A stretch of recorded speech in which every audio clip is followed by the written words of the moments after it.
Hi besties, welcome back to my channel. If you're new here, hi, hello, I'm Alyssa and welcome to Bookmas day number 10. We're gonna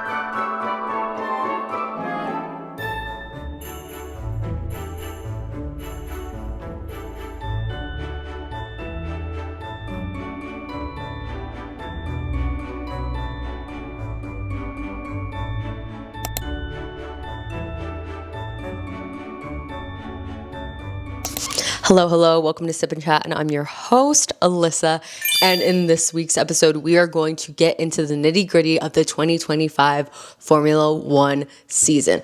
You're probably like, what the heck is Formula One, girl?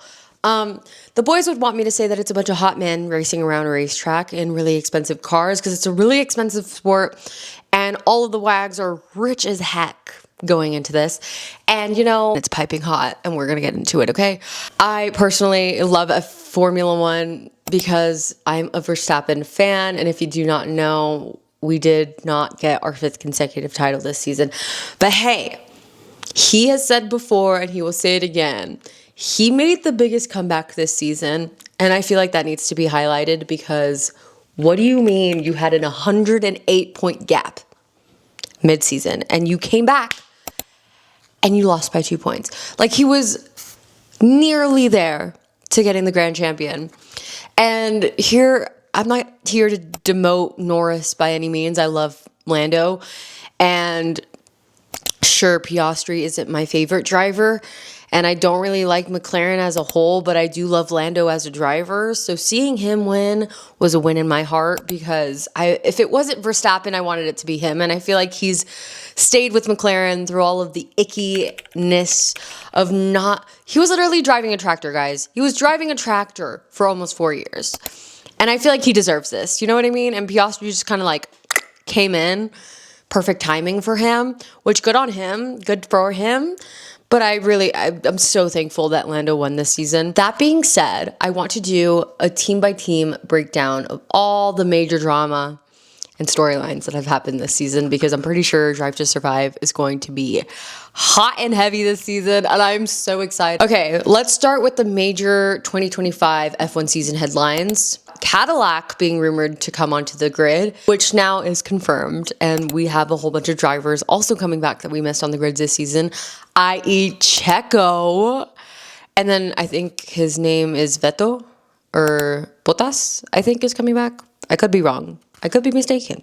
I'm just a girl. I didn't do all the research I needed for this. I kind of just started taking notes at the start of the season so I can make this video. Norris going into Abu Dhabi leading was also a big headline this season. There was also rumors that Piastri might exit McLaren, but those have not been confirmed yet, though I do know that he is still on the grid for next season under McLaren, so I feel like that's debunked in its entirety.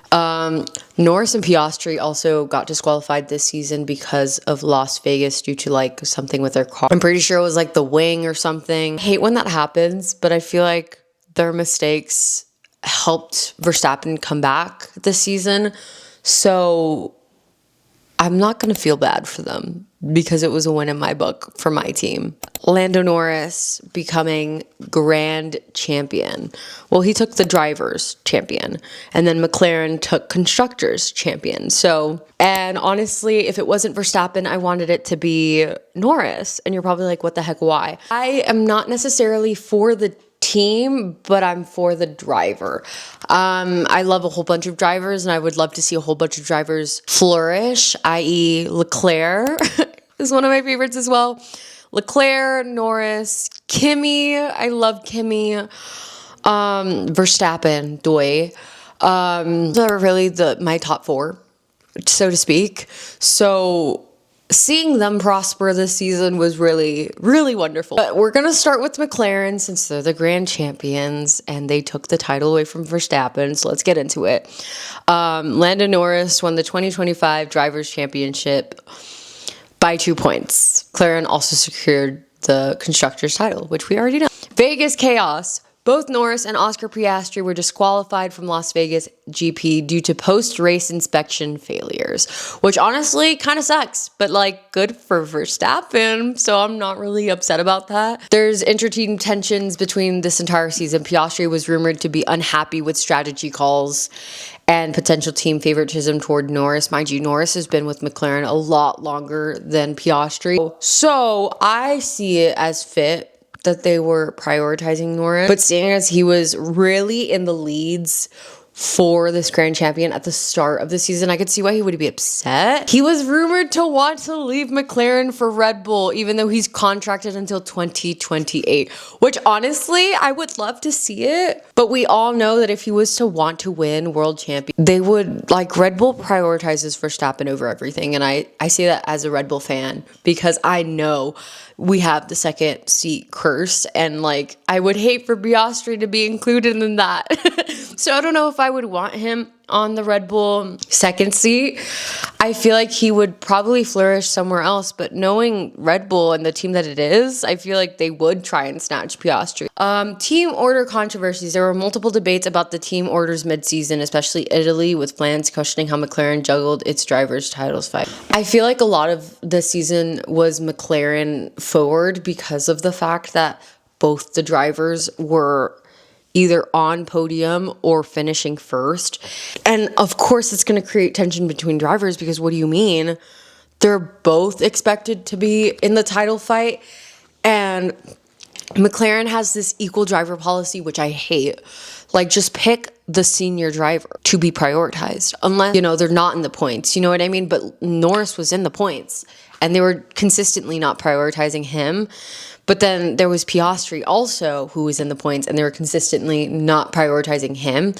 I don't like a lot of McLaren's strategy this season. The strategy this season was really icky, especially on the driver forefront, because they were worried about constructors. But as soon as they gained constructors, they were like, to each their own. That even coming into Abu Dhabi, there were separate garages for both Piastri and Norris because of how tense the fight was going to be in this last and final race. The way that it was handled by Zach was not ideal and not great by any means. And honestly, Zach's a great guy, cool, yeah, but the way that he treats the drivers, this is not my favorite. What should we expect from McLaren in 2026? The big question heading into 2026 is whether McLaren can keep Piastri happy, because I think he only has 3 more years left in his contract. And then with how close in rivalry Piastri and Norris are, like, I don't know. 2026 is looking a little weird for McLaren. And honestly, I'm kind of here for it, because if that means Red Bull could skyrocket and get Max Verstappen his 5th title, I'm all for it. Let's go into Red Bull. It was the end of the Horner era. Christian Horner got demoted about mid-season, and I remember this so vividly. I made TikToks about it. Also, if you do not follow any of my social media, it's all linked down below in the description. Please go check that out. But it was the end of the Horner era, and I literally had to go clock in when this information dropped. I had my phone glued to my side because I was like, who the heck is going to replace this guy? Mind you, I know how controversial Horner is, but I loved the way that he strategized on the team, although he was problematic AF, and I can admit that with my full and whole heart, okay? Nothing about anything that includes the amount of money that goes into these cars is ever going to not be controversial, because it's men in power with money. That just needs to be said. And then the second seat struggles continue. We had Liam Lawson at the start of our season, and then we switched him out for Yuki Tsunoda. And then they expected Yuki mid-season to be like, hey, I got this in the back. Girl, no, you do not. He was pretty much just as bad as Liam Lawson in that car. And the fact that the car was tailored towards Liam Lawson only made his season worse. I stand by the fact that at the end of the season, he probably should have gotten a seat over Liam Lawson in the V-Carb cars. But, you know, I'm not the one running it. I do think that Yuki is a fan favorite over Liam No Friends Lawson. And I say no friends because he says that he didn't want any friends leading into the season. And honestly, it showed, because sportsmanship just was not it. And then still competitive at times. Verstappen scored multiple wins and fought through the season, but inconsistency and off days meant Red Bull never, made it to the top. And like, that's okay. Second is the first to lose. And I hate to say that because Verstappen was one of my favorite drivers. And the fact that he won second, I feel like the only takeaway from the season that people are going to see is the fact that Max made it to second when he was 108 points down. You're going to hate me for this, McLaren fans, because I don't think we're going to remember Norris as a champion because he did win it his way and it wasn't as controversial as, say, Verstappen's grand champion win against Hamilton. You know what I mean? What to expect from Red Bull in 2026. New leadership, trying to stabilize the pattern. Technical shakeups because Ford is now powering Red Bull and sister team Racing Bulls in 2026. And they're changing the power unit from Honda, which I feel like a big step for us because I remember when we moved to Honda and that was a lot. And it wasn't great at first. But then we started winning and, that was amazing. Mercedes, resurgence, but still behind. If you don't know what drivers are on Mercedes, we have George Russell and Kimi Antonelli. George Russell is our senior driver on this team, and he's scored a lot of big points for the team as well, including a surprise win in Singapore. Oh my God. This basically showed that Mercedes was back in the fight for the title, and honestly, I love that.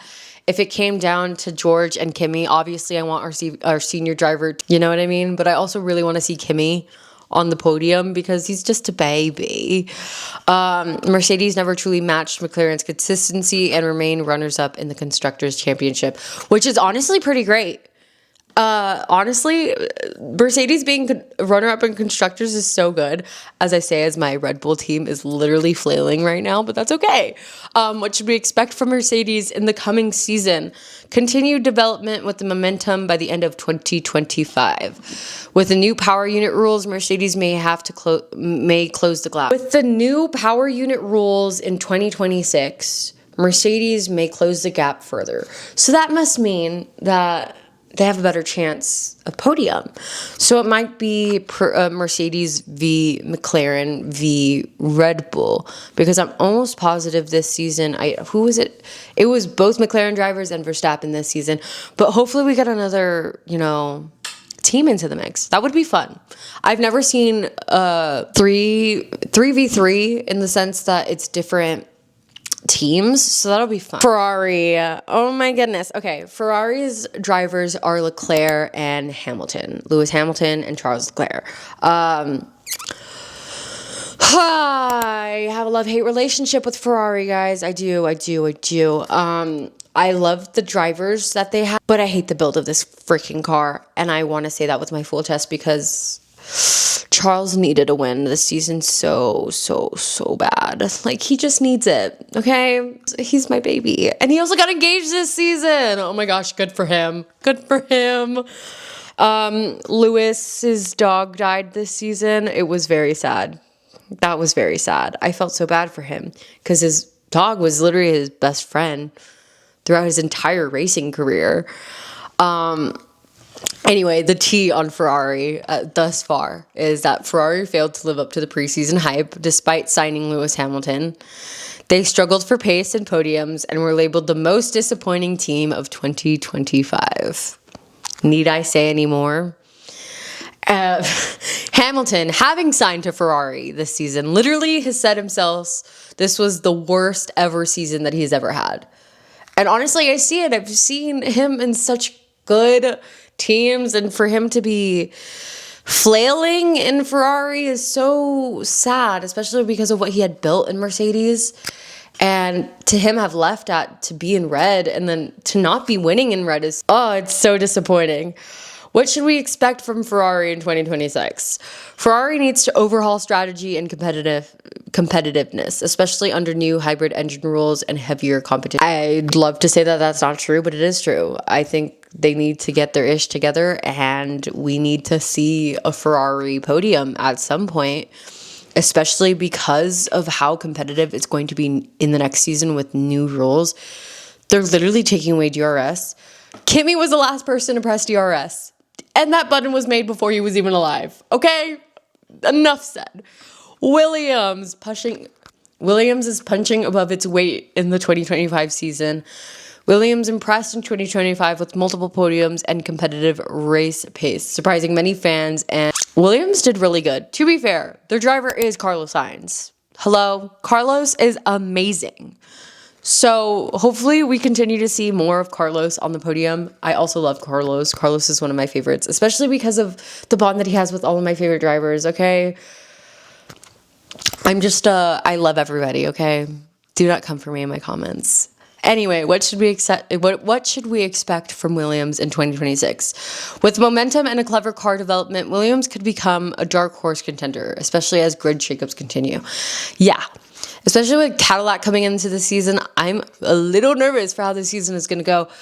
But it's all anticipation at this point because we have 3 months until the next season. So they're all developing a car within 3 months, and that in itself is really hard, especially with all the requirements that they have and the testing that they have to do. So these drivers are driving year round. Girl, I'm so excited for 2026. I don't even know about you. Kick Sauber, end of an era and a new beginning. 2025 was Sauber's last season before becoming the Audi Works team in 2026. Sauber scored points and even a podium, a nice finale to the old setup. Honestly, they just tied up their season with a bow. Do I remember any of Audi's drivers? Absolutely not. You're going to realize which teams that I pay attention to the most and which teams that I don't really pay attention to. What should we expect from Audi in 2026?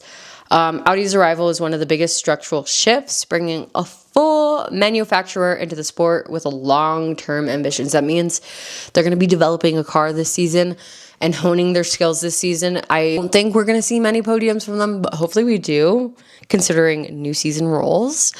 Alpine struggles continue. Let's get into the tea about Alpine.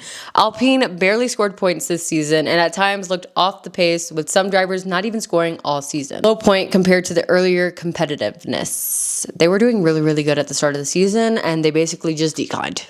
I don't really pay attention to Alpine that much, to be completely honest. So I really have nothing to add to this other than what should we expect for them in 2026. Alpine switches to Mercedes power units and a big technical change that could reshape their competitiveness. Basically, with all the new 2026 rules, these teams should be better. Should be. Does that mean they're going to be? God only knows. God will take the wheel from there because, gosh darn, this season is like scary, okay? Aston Martin and Haas. Midfield battles, the T. Let's get into it. Aston Martin had flashes of speed, but never threatened at the front consistently. This just basically means that they made all the points that they could with the car that they had. Okay? Rumors swirled and technical direction after key personal shifts like Adrian Newey's departure before the season. I think they lost another team lead, which has happened a lot this season because of Horner. I don't know what's going on, but you could start to, I'm starting to see the shifts in every single one of the teams as they start moving people out and bringing new people in. I think these teams are just starting to realize that they're going to need bigger and better guns going into 2026. But Haas stayed midfield, scored points, but not making many headlines. These are like the middle teams. Like, they're not exactly at the back of the grid. They're not at the front. They're right in the middle. Nothing was really happening with them. That's controversial, i.e. Red Bull or McLaren type deal. So they're okay. We're going to get into the Racing Bulls, which is the V-Carb cars that I was talking to you guys about earlier with Liam Lawson and Yuki Tsunoda. So this is Red Bull's junior team. The Racing Bulls showed some strong mid-pack runs, but suffered from driver inconsistency and developmental issues. Mind you, this is because Horner kept switching out our drivers, but now Horner is gone. So we're going to see how this works. I do hate the fact that Liam managed to get a race seat over Yuki Tsunoda. I didn't like that very much. I feel like Yuki could have stayed in the V-Carb cars, and they could have bumped down Liam Lawson all the way down to a reserve driver the way that they did Yuki Tsunoda, because Yuki was performing in the V-Carb cars. Liam was not. So That's just my opinion. What should we expect from the V-Carb cars in 2026? With Ford engines and better alignment to Red Bull's tech, this team could become more competitive if they manage driver performance well. Basically, they just need to get a handle on their drivers and know who the heck is driving. I'm looking at you, Christian Horner. Oh, wait, just kidding. I'm looking at you, new Red Bull team management.